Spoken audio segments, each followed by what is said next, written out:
Hello, beautiful people, and welcome.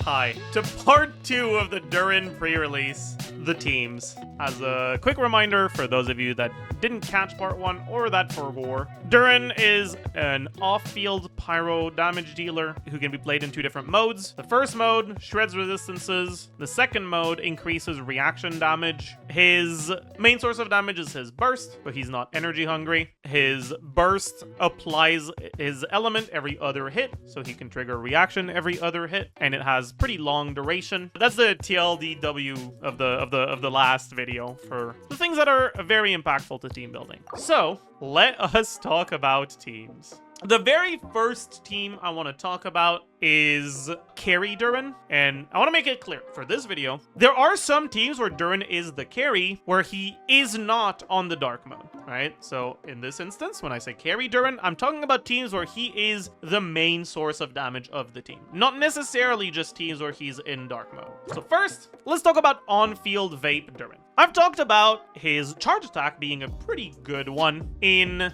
the last video. To go into a little bit more detail about this, his charge attack it comes out pretty fast. It shares ICD with his normal attack, which means that if you spam N1C, right, one normal attack into one charge attack, same way like Hu Tao does, for example, you will generally vape about half of your normal attacks and half of your charge attacks. The pyro application is fairly fast, especially when paired with the pyro application from the burst. That means that generally, the slower sources of Hydro can struggle to keep Hydro Aura. This means if you want to play Vape Durin on field, you generally have 3 main options. Option number 1, the most simple of them, is give him Syncto or even give him double Hydro. The biggest problem with that option is that generally, if you just give him Syncto, he doesn't have a good artifact set, and if you give him Syncto and Farina, he doesn't get Witch Resonance anymore. So things tend to not be ideal. Your second option is give him the things that he absolutely needs, or like really, really wants. And again, right, when you're talking about on-field Durin, we're talking about with C6 Bennett. So just give him Mona for the Witch Resonance, give him Farina for the set bonus, and just accept that if you do your charge attacks too fast, sometimes you'll lose some base. If that's something you're worried about, you can just do the charge attacks a bit slower, and you generally won't have a problem. You lose a bit of damage, but because the large majority of his damage is coming from his burst, not his normal and charge attacks, it's really not that big of a deal. That team is good. From what I've looked at, it's actually enough to make Durin arguably the second best pyro carry after Mavuika. That being said, this is with Mona Constellations. Without Mona Constellations, it's a lot worse. It's also fairly reliant on having C6 Bennett because otherwise, pretty much all of your normal and charge attack damage just disappears. But that's generally just gonna be the case when you look at on-field Durin teams. As a general rule, I would not recommend doing on-field Durin if you don't have C6 Bennett. And your third option is to compromise. Instead of bringing so much Hydro that you will never lose your vapes, or not caring that much about losing vapes here and there, and having your application being slower, like with just Farina as your off-field Hydro, you can compromise and bring Fischl plus another Hydro. There's a few upsides to that. Number 1, with the Fischl buffs, in an over-vape team, she gives 45% and 180 EM to Durin, which is pretty nice. Number 2, while using Fischl weakens your Hydro Aura and reduces the amount of vaporizes that Durin can triggers, it doesn't reduce it to the point of being really bad. And more importantly, because of Fischl's Ascension 4 passive, anytime you trigger Vape, you'll also be triggering Overload because there's an Electro Charge Aura on the enemy, and that's going to reapply Electro. Reapplying Electro is going to make it so that you never end up with a Pyro Aura on the enemy. Because if you then have another Electro hit, or another Pyro hit from Durin's burst hitting right after a normal attack or something, there'll be Electro, so it's just going to trigger Overload. Sure, it won't vape, and you'll lose some damage because of that, but it won't apply Pyro, which means you won't lose your next vape too. The problem is, if your other Hydro is Farina, you do end up with fairly slow Hydro, so you don't have that many vapes. And at that point, Farina isn't actually much better than your other Hydros, and sometimes even worse, despite her providing you with a set bonus. Now, does that mean Farina is a fraud? Yes, it does, but that's okay. Anyways, on-field Vape Durin is, I'd say, going to be the best or the second best pyro carry after Mavuika. If you don't have C6 Bennett, though, I don't think that's necessarily the case. I think he's going to be worse than the other good ones. If you have C4 Mona, I think that the best version of the team will be the Mona Farina one. But if you don't, I expect the Fischl Yelan or Fischl Sainto to potentially be better. The biggest potential problem when it comes to team building for the on-field carry Durin teams is that he really wants Bennett. So if you have another character that really wants Bennett, you're a little cooked. That being said, if you have another character that really wants Bennett, you can just play off-field carry Durin. So next, let's talk about off-field Vape Durin, which is generally going to be Durin with a driver Mona. Now, all of Mona's buffs make her Omen duration last a lot longer, which is why she's good with Durin, but they also give her a little bit more value from being used on-field as a driver for off-field reaction carries like Durin can be. Bennett is so good that from what I've looked at, the on-field Durin teams are still slightly better, but if you don't have C6 Bennett, the off-field teams that use Mona aren't that much worse. As a general rule, those teams will be Mona, Durin, and then it's pretty flexible. You honestly kind of just go whatever you want. You can go Albedo Shilonen, you can go Fischl Sucrose. Like, you can really fill out the rest of your team with kind of anything you want. I think there's a possibility for you to go hybrid between on-field and off-field, where you go with Mona and Bennett with Durin, kind of like the on-field Durin team. And rather than just on-fielding Durin, you quick swap between Mona and Durin, right? You swap to Mona, do N4, swap back to Durin, get the Bennett buff back, swap back to Mona. But I'm not sure exactly what sort of Bennett uptime is reasonable to assume on a team like that, so I'll have to test it. As a general rule, on-field Vape Durin and off-field Vape Durin are generally the only two teams where I would actually recommend playing Dark Durin. Pretty much all of the other teams we're going to be talking about are either dog shit or using the other mode for Durin, the white mode. So first, let's talk about the dog shit. Off-field Melt Durin. Off-field Melt Durin won't be that bad if you're doing like on-field Seatlali or something. But at that point, like it's not like on-fielding Seatlali does that much. You're just doing it for the app, I guess. And even then, you don't even need to on-field her for the app. Seatlali doesn't tend to be better than Mona in these teams, but if you don't have cons on Mona, Seatlali can be competitive. The biggest problem with the Seatlali teams is that Seatlali isn't enough app for you to get an upside from on-fielding Durin, but is enough app for you to also not get an upside from on-fielding Seatlali. So you don't have a character that cares about being on-field, and you don't get to capitalize on field time particularly well. You'll be able to do just a Melt support core with Seatlali plus Durin, with carries that are either Cryo or something else that doesn't interact with Cryo Aura in a negative way, but it's not something that's all that impactful, as far as what I've looked at so far. We're pretty much done for the Dark Durin portion of the video, and as I'm sure you can see from the timestamp, we're not anywhere close to half of the video. But I want to make it clear that that doesn't mean that Dark Mode Durin is bad. Dark Mode Durin is still going to be arguably the second best pyro carry in the game, and most definitely one of the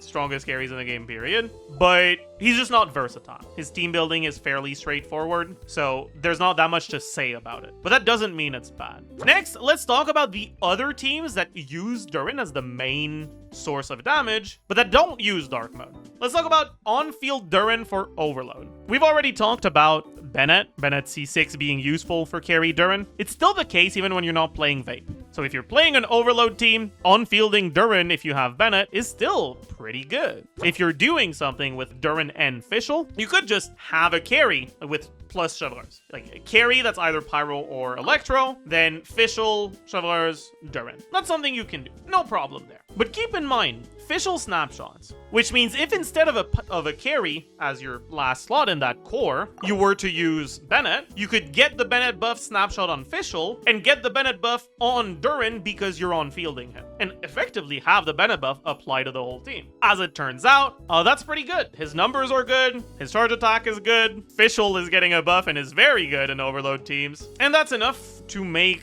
Durin either second or third best Overload carry, depending on whether you want to count Overload Mavuika with all the CDC cancels as an Overload carry. Personally, I don't really like counting her as an Overload carry because it's just not better than the reaction teams, but some people do, and if you do, he's not necessarily better than Mavuika. Well, he's not far behind either. The only Overload carry that would like actually be noticeably above him is Varesa. Keep in mind though, the biggest upside of these Overload teams is that you get to use the Bennett buff buff on everyone. And if you don't have C6 Bennett, all of your pyro damage buffs are not affecting his normal attacks anymore and his charge attacks. But it's really reliant on having Bennett. So if your Bennett is busy somewhere else, a team like this won't be that good. Next up, on-field Mono Durin. Now, I wanna put a very big asterisk here. It's not necessarily mono. It's just teams that use Durin Bennett and that do not use Shovelers. Some of those still use Fischl, so you could still call it an overload team, but because Durin shreds the enemy himself, he doesn't get as much value from Shovelers as a lot of other characters do. What that means is that there's going to be situations where, while not necessarily better, you'll see similar performances replacing Shovelers for another character. Another damage dealer or another support. Doesn't matter which one that much, honestly. Because Durin has so many teams, I just can't calc every single one of his teams. Looking at my Durin sheet stuff, I have broken into the 4 digits of cell numbers, and I've only scratched the surface, honestly. Unfortunately, I haven't looked at every single team, but out of the teams that I have looked at so far, the main comparisons I did for these on-field carry Durin teams that do not use Shovelers was I looked at Eon-san instead of Shovelers. And Eon-san was like within 1% of Shovelers. And it's not just Eon-san that can work, by the way. She's just the example I was using. One of the reasons why this matters so much is because a lot of people don't have cons on Shovelers. A lot of people don't see nearly as good results because they don't have Shovelers as C6. Well, because Durin shreds resistances himself, he's not nearly as reliant on Shovelers, which also means that if you don't have Shovelers C6, his best team probably doesn't use her. We'll talk a lot more about Shovelers when you look at the support Durin in Overload, but for now, let's look at the last team that is mainly over 50% of the damage coming from Durin, which is Burgeon. Now, that's not necessarily over 50%. There's a few Burgeon Durin teams where he does like 35 or 40. We finally have a Burgeon trigger that doesn't completely suck. The only Burgeon trigger we've had previously that wasn't awful was Toma, but even then, it's not like Toma did anything directly for Burgeon. The only reason why he wasn't that bad is because he had pretty decent uptime, but he was still energy hungry, and like I said, didn't do anything directly. And also, he requires normal attacks. Durin doesn't have any of those problems, which means you can play him basically as a replacement for an Electro unit in any team where you would do a Hyperbloom stuff. And one of the best examples of that is actually going to be Neuvillette teams. That's right, another patch, another Neuvillette buff.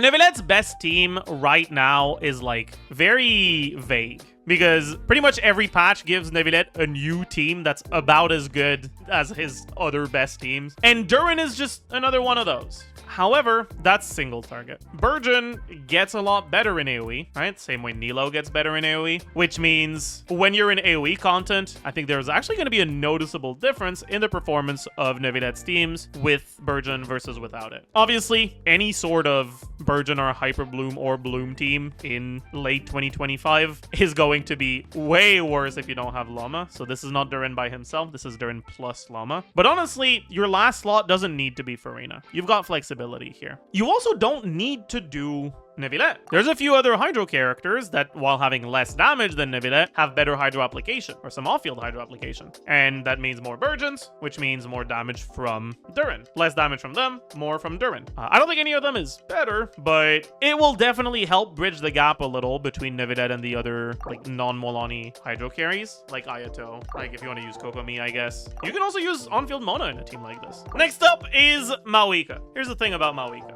You guys might know about Hercules and the 12 labors he was tasked with, and as the legend goes, he managed to complete all of them. Here's the thing you don't know about the mythology. It was actually the 13 labors. And the 13th task was for Hercules to come up with a Mavuika team that was bad. But he couldn't do it, so they changed the whole thing. They did some historic revisionism, and they called it the 12 labors instead. Will Durin be good for Mavuika? Sure.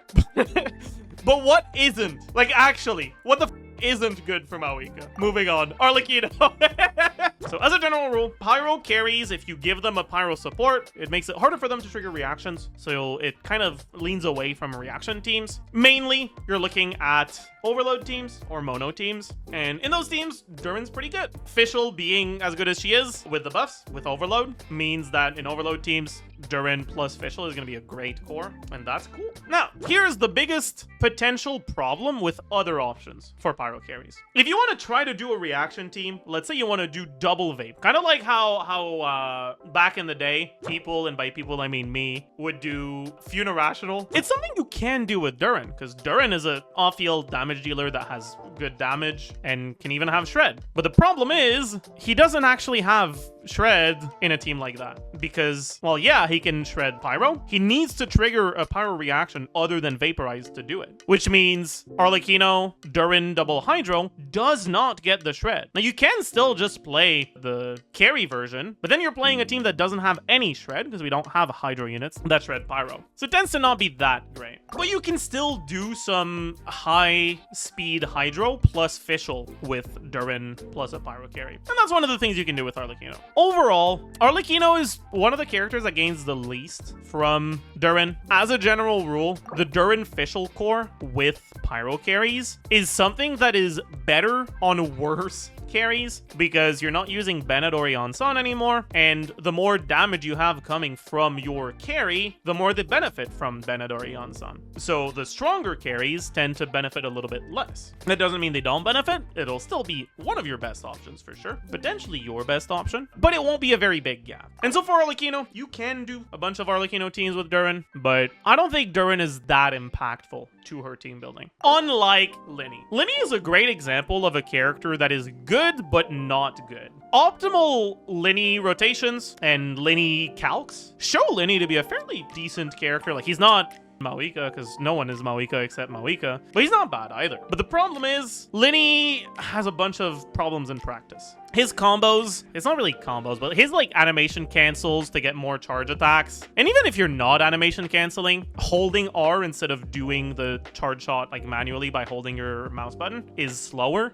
but there's potential execution error for you like holding your mouse button, because if you do it too early, it won't get registered, and if you do it too late, you lose time. So even without cancels, there's still execution, like potential execution issues with charge shot characters. And then if you're playing Lyney with Bennett, you're getting forced to stay in a small circle, most of the time without resistance or interruption, on a charge attack bow user, which doesn't feel good. And if anything goes wrong, you end up losing Bennett uptime on a lot of your damage. Because of that, and because of the witch buffs to Fischl, and because of the fact that Durin applies off-field Pyro, which helps characters like Lyney maintain Pyro aura on enemy instead of Electro. And in Lyney's case, it matters a lot, because he gets a passive that gives him more damage percent when enemies have a Pyro aura. And when you play him with Fischl, oftentimes you don't have full uptime on that. With Durin, you get much better uptime on it, and you don't have to deal with Bennett anymore. The fact you don't have to deal with Bennett anymore is actually an upside in two different ways. Obviously, the obvious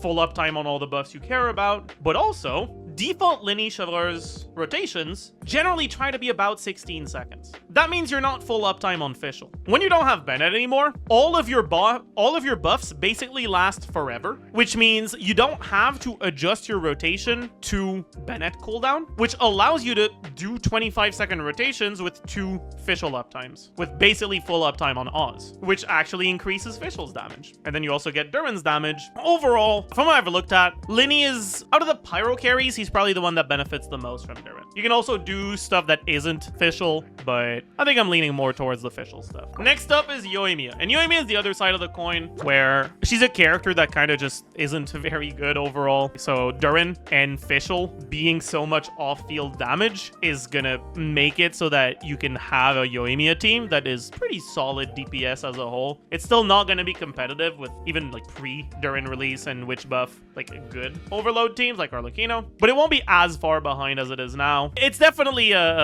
looking a little bit like a wheelchair angle though, unfortunately, but it is what it is. Next is Klee. Klee also works well with Durin. Unlike the other Pyro carries though, Klee is a witch herself. She's getting a bunch of buffs. Klee's going to be pretty solid now. C1 Klee, which you can get from the selector if you decide to choose her, is not too far behind C0 Arlecchino now. There was the memes of Klee power creeping Arlecchino that have been going around Twitter for a bit. They're pretty funny. They're not entirely true, but the idea is not that far off. Anyways, because Klee is a witch herself, you get the Fischl buff even without Durin. And because Fischl snapshots, you end up in a similar situation to when we were were talking about using Durin as a carry, where putting Bennett on the team allows you to get really good results from snapshotting Fischl and buffing your carry, which creates a situation where in Klee teams, Durin is not all that important, because for the Overload teams, as long as you're using Fischl, Bennett is very similar. And for the other teams, you're not getting consistent pyro reactions that allow Durin's shred to be all that good. Finally, we have Hu Tao, and I'm not convinced about Hu Tao, honestly. I mean, you can do the same thing for like Overvape, but the biggest problem with Hu Tao is that she's a lot more reliant on triggering reactions than the other pyro carries, other than like Gaming, which you'll notice I haven't included at all because you just shouldn't play Gaming with Durin. Durin's ability to potentially yoink some of your reactions on Hu Tao is going to be a pretty big problem, so I'm not too optimistic about that one. It'll be okay, but nothing more than that. Next, we're going to talk about the Cryo carries. So this is going to be for reverse melt Cryo carries that are melting themselves, and how good Durin is as a pyro applicator for them. So both Rizli and Ganyu. Durin's not that good at it, but he's not awful at it either. The biggest problem is that these characters just aren't particularly good, and because Durin doesn't shred Cryo, he's just going to be very similar to other pyro options in this slot. He does have longer uptime, which is nice, but it's just going to be like acceptable. It's not going to be amazing. Now let's move on to the Anemo carries. Let's talk about all of them at the same time, because honestly, Durin does pretty much the same shit for all of them. Durin is good for Anemo carries. A lot of Anemo carries' best team is now going to be the Anemo carry, the flexible slot, and then Venti Durin or Pharazon Durin. Honestly, it's kind of mix and match. Durin shredding Anemo, if you trigger Pyro Swirls, means that you're not as reliant on Pharazon for res shred. Even without the Witch Resonance, just getting that 20% initial Anemo shred is a really big deal for Anemo carries. So Durin is going to make them a lot less reliant on Pharazon. Pharazon will still often be a part of their best team, but Pharazon is very reliant on having her C6. So if you don't have her C6, Durin will allow you to get results that aren't that far behind on teams that just don't use her at all. It still won't be ideal for characters like Xiao that are reliant on Pharazon, not just for the stats, but also for the Anemo particle generation from her C6, but it'll be something you can work with.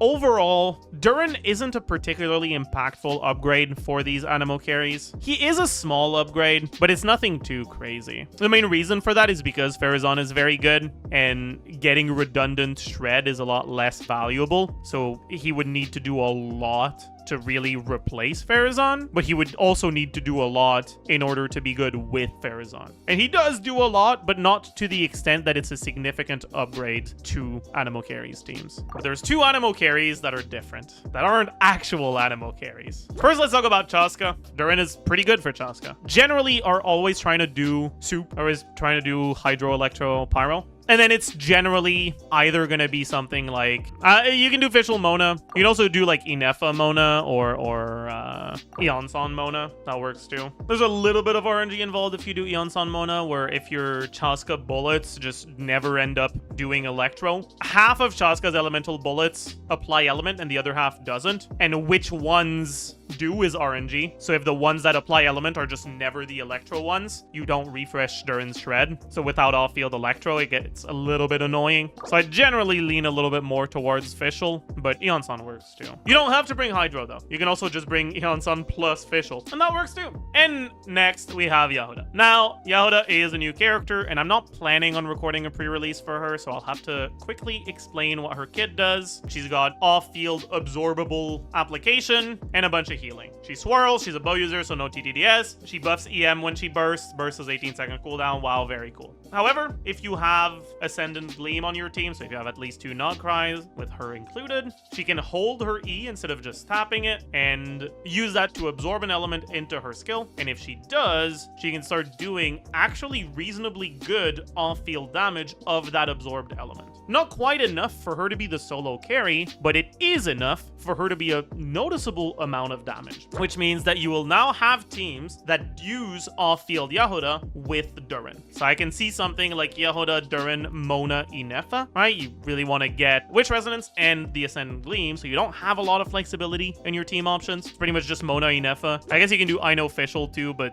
I Know is really bad, so it's not ideal. That's a team where you absorb Pyro into Jahoda. Let's just say that Arlecchino is shaking. She sees all the new characters doing about as much DPS as she does, and she's shaking in fear. She is scared. I mean, there's a lot of caveats involved with the Jahoda version, and also important to realize it's very constellation reliant. A lot of Jahoda's damage comes from her constellations. Her C1 is a really big deal for this off-field skill focus thing. I don't really want to spend too much time on Jahoda. Just know that if you somehow end up with C6 Jahoda on the way to Durin, you can use her, and she can be pretty good. But she's, like, in these teams, completely worthless without Ascendant Gleam. So it's pretty much only if you have Inefa. Speaking of Ascendant Gleam, let's talk about Flins. Flins really wants Inefa. Flins always really wants Inefa, and Durin doesn't change that. But not everyone has Inefa. And if you don't have Inefa, what's your next best option? Well, generally, probably Fischl. As it turns out, if you don't have Inefa, you need your Hydro to be Aino to get Ascendant Gleam, or your Anemo to be Jahoda once Jahoda comes out, but that's a little ugh. But if you have Flins, Aino, and then Fischl, you can use as your last slot Sucrose to get the Witch Resonance for Fischl's EM buff, or you can also use Durin. Not only that, but you can also use Durin even if you have Inefa. Compared to Sucrose, Durin provides a bit less shred. It's either 20 or 35, depending on whether you have Witch Resonance or not. And he doesn't provide an EM buff or a TDDS buff, but TDDS is half uptime, and Flins, and I guess Inefa as well, are pretty saturated on EM already, even without Sucrose. So while you do lose a noticeable amount of damage, it isn't to the point where you can't make up for that with Durin personal damage. And in a team with Flins and off-field Hydro, you actually get every single reactable hit of Durin to trigger Overload and Vaporize. This is one of those teams when I was talking about in the last video about there being situations where his optimal setup is not attack or attack damage crit or triple EM. It's like a weird mix of EM attack crit or EM damage crit. You want EM for the overload damage and the vape damage, but you also don't want to completely sacrifice your talent damage either. And in those teams, Durin's personal damage is actually pretty good, sometimes higher than Inefa's. As a general rule, if you do not have Witch Resonance, Durin tends to be a slight downgrade to Sucrose because Sucrose gains basically nothing from the Witch Resonance. For Flins himself, she only gains like 5 damage percent, and who cares about 5 damage percent on Flins? Whereas Durin gains a whole ass 15% more shred. But if you do have Witch Resonance, Durin can actually be slightly better than Sucrose in Flins' teams. With Inefa, you can't get Witch Resonance from Fischl anymore, but the Mona buffs actually make her a viable option. I looked at what the aura looks like in a team with Flins, Inefa, Mona, and I was looking at Mavuika in my testing because obviously I don't have access to Durin, but Mavuika's skill is the same application speed as Durin, and from my testing, it seems like it's possible to get up to 5 Lunar Charge procs and full cloud uptime on your damage, which would allow you to get almost all of the value from the Hydro, while being allowed to use Mona, which significantly buffs Durin's damage, because he cares about damage percent, but also buffs the Lunar Charge and Vape damage from her C1, the EM from her C2, and the crit from her C4. And it actually makes Mona, Durin, Flins, Inefa a pretty competitive Flins team. From what I've looked at, it seems like it might be his best one. But it's not by a very large margin, so it's not like getting Durin is that important. It'll be a lot less of an upgrade than getting a constellation. Next, my GOAT, the one and only. When you look at the current best Varesa team, it is most definitely Varesa, Ionsan, Chevreuse, Mavuika. The Mavuika version of Varesa Overload is noticeably better than the non-Mavuika versions, but that is only if you adjust your rotations to not have to do any like manual charge attacks on Varesa. If you just do the 4 plunges that you can do by default on Varesa, and then you also include the uptime of your other characters, you have like a 4-ish seconds of extra time that can be spent either doing manual charge attacks on Varesa or something else. And with Mavuika, you get to spin. And because spinning on Mavuika is pretty good, the best Varesa team right now is the one that uses Mavuika with 4 plunges on Varesa and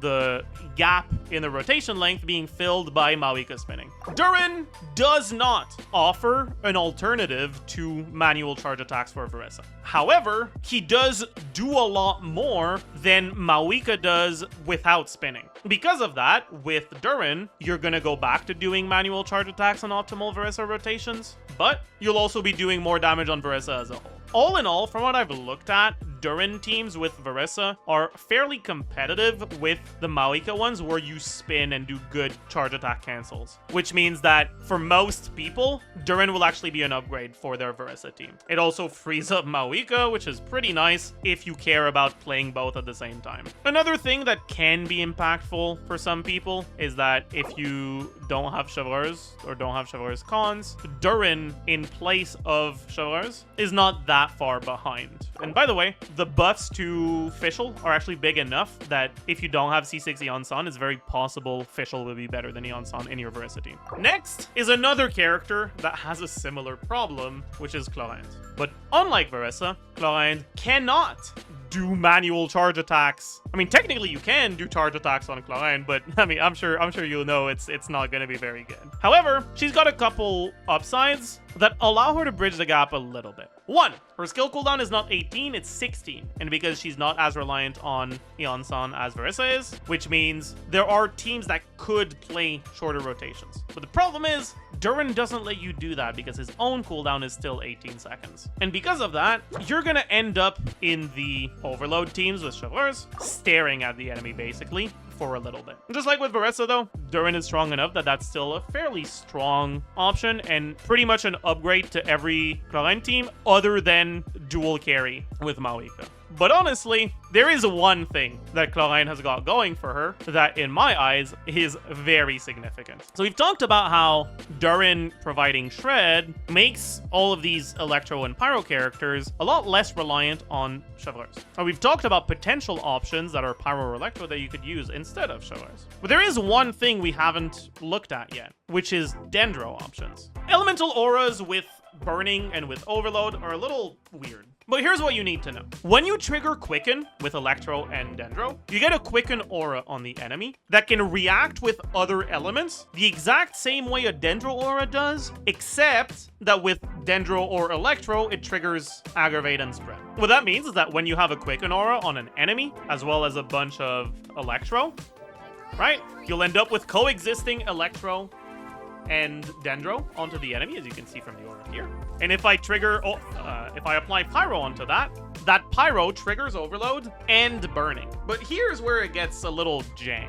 When you apply Pyro, you trigger Overload and Burning, you end up with a Burning Aura. But that Burning Aura is going to be a little bit special, because it's not a Burning Aura that was created from Dendro, it's a Burning Aura that was created from Quicken. And when a Burning Aura is created from Quicken, if you apply Electro to it, it will Aggravate and Overload. What that means is that if you have Pyro application that isn't too fast, with fast Electro application, adding Pyro does not make you lose Aggravate. It does, however, make you gain overloads on both every single Pyro application you have, but also all of the Electro applications that follow each Pyro. In other words, every Pyro app is now giving you one overload on Durin and one overload on Clorinde. Potentially also one overload on Fischl because of weird aura stuff. And if you look at what the aura looks like throughout this,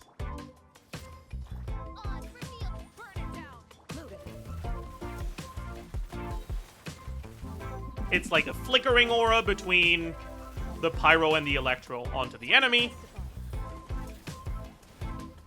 And there's an additional upside to BurningLoad teams, which is, just like in normal Aggravate teams, you trigger a lot of Electro reactions, which allows you to go TF. And if you go TF, instead of having 12 seconds of uptime on Fischl in an 18-second rotation, or having to go sack Fischl and having a little bit more uptime, you get to just have full uptime on Fischl in 25-second rotations that do 2 Clorinde E's. Clorinde's personal DPS on TF with 25-second rotation and on Whimsy in 18-second rotation is fairly similar, but Fischl's DPS goes up a lot. And from what I've looked at, the teams that do Clorinde, Fischl, Durin, Dendro are actually looking to be competitive with her overload teams now. I've looked mostly at Emilie so far, but her personal damage in that team isn't that high because your burning uptime isn't the best, which means you don't have great procs of her Ascension passive. The problem is we still don't really have a great Dendro for a team like that. The good Dendro units we have are like Llama, but she shreds Hydro and Dendro res, and you're doing Electro and Pyro damage, so doesn't really help. Nahida to some extent, but she's got a bad uptime EM buff on only one of your sources of damage in a team that has 3, so it's not that good either.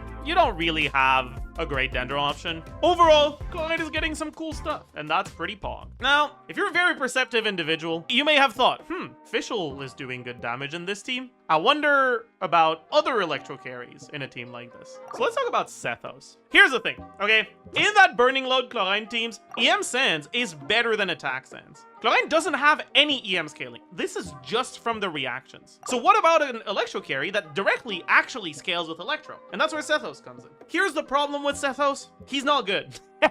Sethos isn't that bad, but in order to play Sethos well, it is very, very difficult. I'm not sure entirely what to expect out of these Sethos Durin teams. Honestly, I think that optimally played Sethos with Durin might actually be really, really good, but optimally played Sethos is impossible to replicate. The biggest issue that I can see with these teams is that in order to give Sethos 2 uptimes, his energy management becomes a nightmare. I haven't really done proper calcs on Sethos because honestly, I just don't know what rotations to use, but I expect it to be pretty good. I actually do expect Sethos to get a pretty big upscale from Durin. I think Sethos Durin will be a pretty good team. Even right now, if you look at GC Sim stuff with Sethos, his highest teams are like Fischl Aggravate, Overburn. Actually, this is a great example. Mavuika in a team like this doesn't do anything that Durin wouldn't also do. This is full EM Mavuika. She's just there for the overload damage. Durin does the same shit, but also offers Shred. And also has better uptime. Slightly longer rotations because of his 18-second cooldown instead of the 15, but I most definitely expect these Overburn or BurningLoad Sethos teams to be his best ones. We're also getting an upscale from the team directly because Fischl is now giving 45% attack if you're playing her with Durin as well. This might be a 100k Sethos team, honestly. I could see it. Right? If we just straight up literally go into this sim and manually give the Shred and the 45% attack, we get to 100k. I guess the Cinder City won't give as much though, because Durin isn't Natlan. But you'll also get more damage from Durin than you do from Mavuika, because he's got better uptime, which means more reactions. Anyways, point being, Sethos is eating good, that's for sure. Next, we have the trash. Sorry.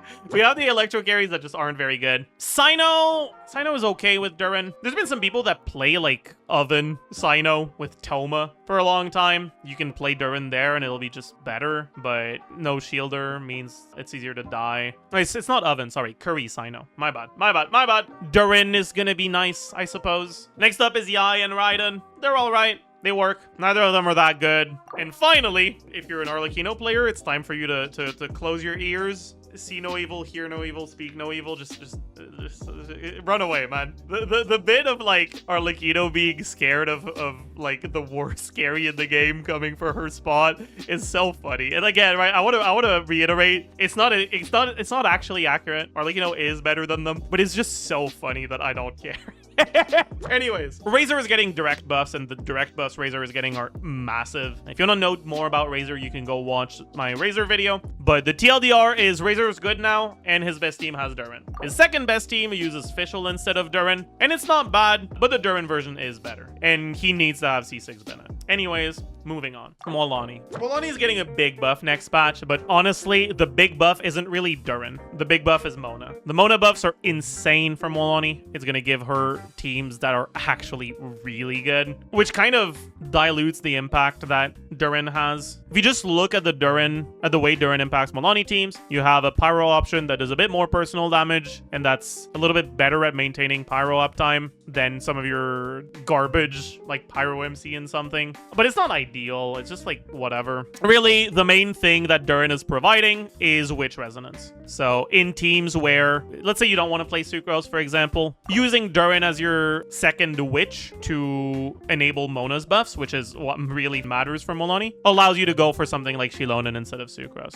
Overall, it's fine, but while Mualani definitely gets some very good teams that are better than her current teams that use Durin, they're not going to be her best teams because Mona just does too much. And Sucrose is the GOAT. Next up is Neuvillette. I've already talked a little bit about Neuvillette in the off-field Burgeon Durin thing. The thing with Neuvillette is like, you can only really play Neuvillette Durin if you're either doing some sort of Burgeon stuff, or if you're doing off-field carry Durin, because he can't shred Hydro. So honestly, you could make the argument that Neuvillette and also Itto, Kogami, Launchad, whatever, don't even need to be included because I've already kind of covered them. But these Hydro characters, you can also use them in either in Burgeon or in off-field Vape. And when I say off-field Vape, it's not just off-field Vape that only has Hydro and Pyro. It's also the over Vape teams where you go white mode Durin, despite him being a noticeable portion of the team DPS, because he's shredding resistance for himself, so it removes the need to have a shredder, and also for like your Inefo or your Fischl or whatever. Next up is Mona's C6. Mona's new C6 is a lot better. It allows her to get the boosted charge attacks from her C6 without needing to spend time in her dash, just from being next to enemies that are in Omen. It now also just multiplies the charge attack damage by 2, which means that Mona's C6 is actually a pretty decent carry now. She is going to be cringe to play, so I do not recommend it, but you can do it. It's not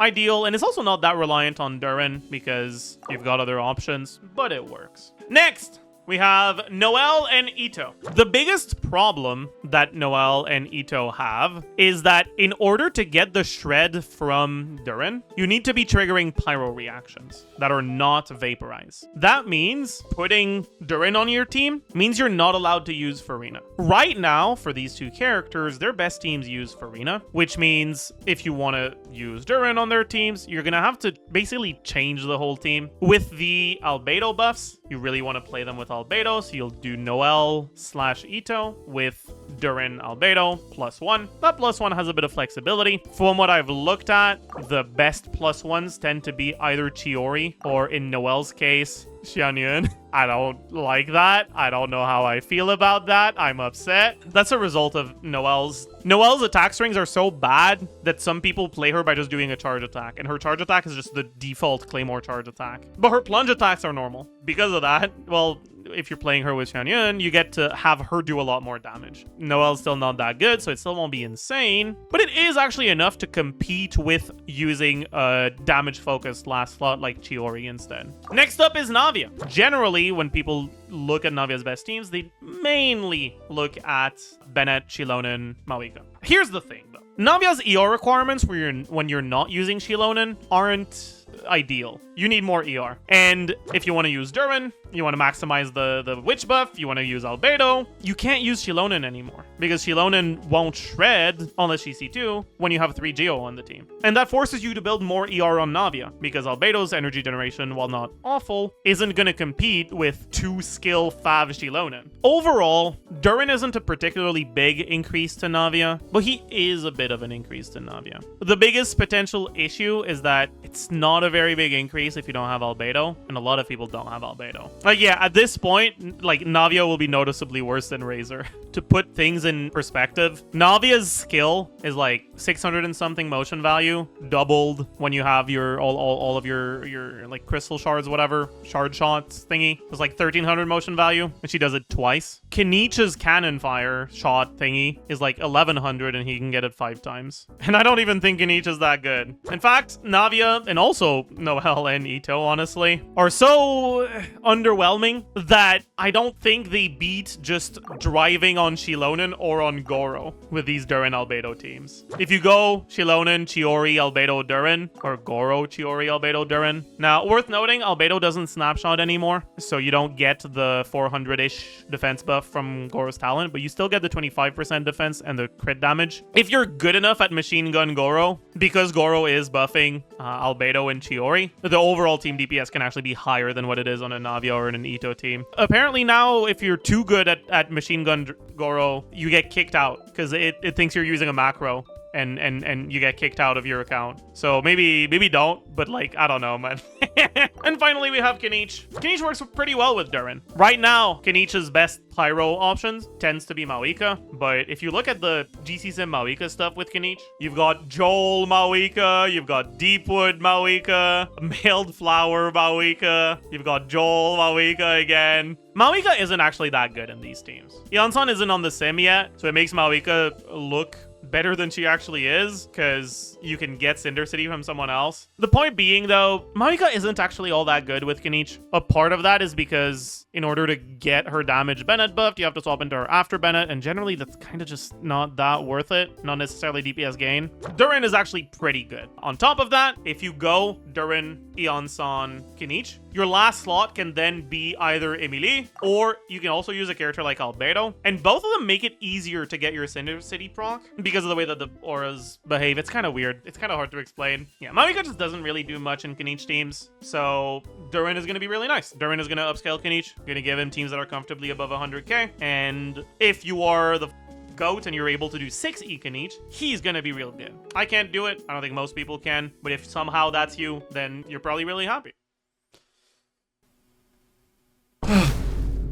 We're done. Durin is gonna be... he's gonna be a very popular character. He's gonna be present in a lot of teams. But I don't think there's actually that many characters where he's a major upgrade. I do think that because he does apply off-field elemental application of his element, and it's an element where off-field application actually matters, I can see him staying as the best character in, like, the best option in a team for a much longer period than a character like Shilonen, who's also a character you can play in a lot of different teams. I expect him to have a bit more long-term value than Shilonen does. But in terms of teams where he's like actually a noticeable upgrade right now, I mean, obviously his own carry teams, right? Because if you don't have him, you can't play his carry teams. But other than that, Burgeon teams for people that want to do that, but it's not like there's any carry that needs to be played in Burgeon teams, and the carries that you do play in Burgeon teams all have other options that aren't Burgeon, so it's not like it's a major upgrade to them. So maybe Kinich, I could see it being a bit bigger. All right, so characters like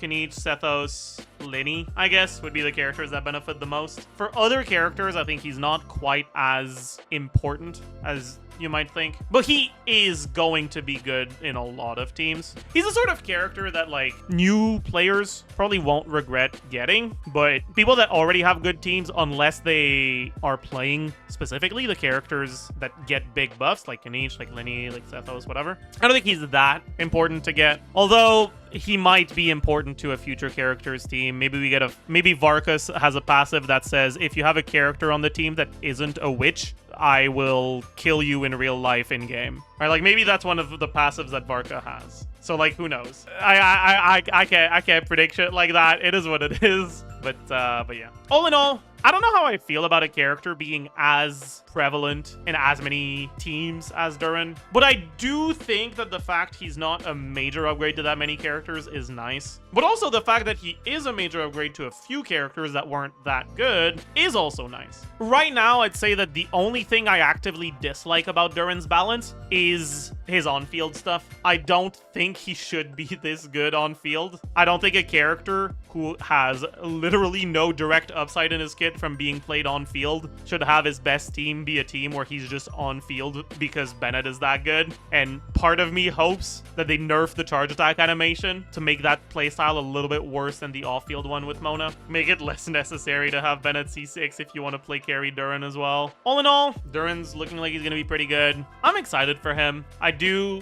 like a few aspects of his kit. I like that his application speed is slightly different between his modes. I like that he has a passive that incentivizes slightly unorthodox build paths that don't necessarily go damage goblet. I like that he has conditional shred based off of what elements you're applying and how your auras are behaving. I don't like that he has passives that make him outright better if you check the resonance criteria. I don't like it for Ascendant Gleam either. I don't like it for Night's Soul Burst, the cooldown. Not that that matters that much though, but it is what it is. Anyways, as usual, hope you enjoyed, hope you learned a thing or two, and I will see you guys in the next one.